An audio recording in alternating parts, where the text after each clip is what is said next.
Thakurnagar ঠাকুরবাড়িতে CAA প্রশিক্ষণ শিবির ও form fill up আয়োজনে সারা ভারত মতুয়া মহাসংঘ। নাগরিকত্ব সংশোধনী আইন অর্থাৎ সিএএ ঘিরে রাজ্য রাজনীতিতে নতুন করে উত্তাপ ছড়িয়েছে। সামনে 2026-এর বিধানসভা নির্বাচন। তার আগেই মতুয়া অধ্যুষিত বনগাঁ মহকুমার একাধিক এলাকায় বিজেপি নেতাদের উদ্যোগে নাগরিকত্বের ফর্ম ফিল আপ ক্যাম্প চলছে।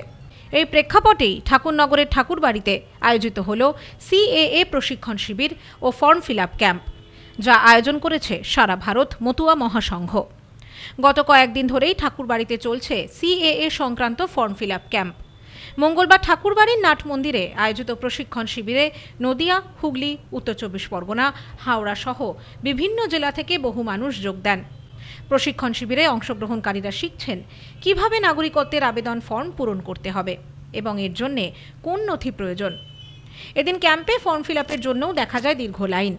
সারা ভারত মতুয়া মহাসংঘের সংঘাধিপতি তথা বনগাঁর সাংসদ শান্তনু ঠাকুর জানান, এই শিবিরে বহু মানুষ এসে অংশ নিচ্ছেন। প্রায় 10,000-এর বেশি মানুষ ইতিমধ্যেই সিএএর ফর্ম ফিল আপ করেছেন এবং শতাধিক মানুষ নাগরিকত্বও পেয়েছেন। তিনি অভিযোগ করেন, তৃণমূল কংগ্রেস ইচ্ছাকৃতভাবে মানুষকে ভুল বোঝাচ্ছে এবং সিএএ নিয়ে ভীতি তৈরি করছে। ফর্ম ফিল আপ করলে কেউ বেনাগরিক হয়ে যাবে না।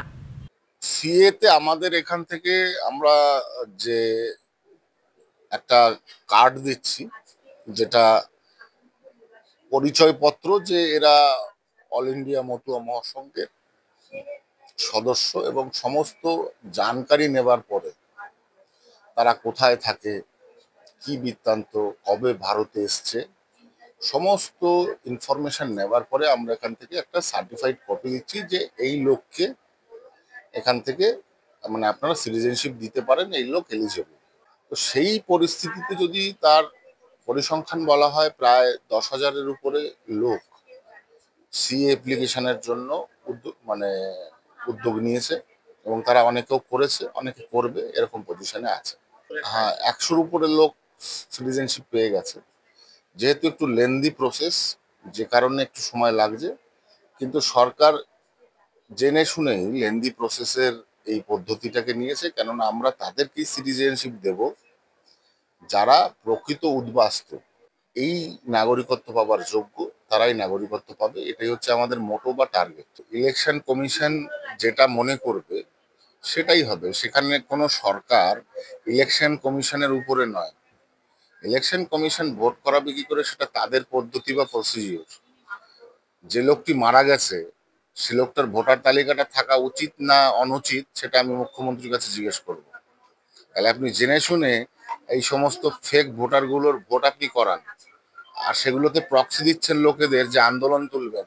আপনার এগেইনস্টে ইলেকশন কমিশন বড়, ঠিক আছে, বড় আইনি ব্যবস্থা নিতে পারে, সেটা ইলেকশন কমিশনের ব্যাপার, কিন্তু এই সমস্ত মন্তব্যগুলো ছাড়ুন। এতে সাধারণ মানুষের কাছে আপনার ভাবমূর্তিতে এমনিও ভালো নেই, আরো খারাপ হচ্ছে।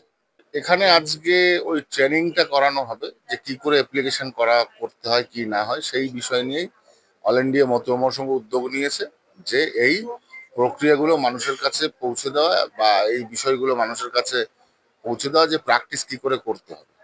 ঠাকুরবাড়ির এই আয়োজন ঘিরে মতুয়া ভক্তদের মধ্যে উচ্ছ্বাস স্পষ্ট হলেও রাজনৈতিক মহলে তা নতুন বিতর্কের জন্ম দিয়েছে।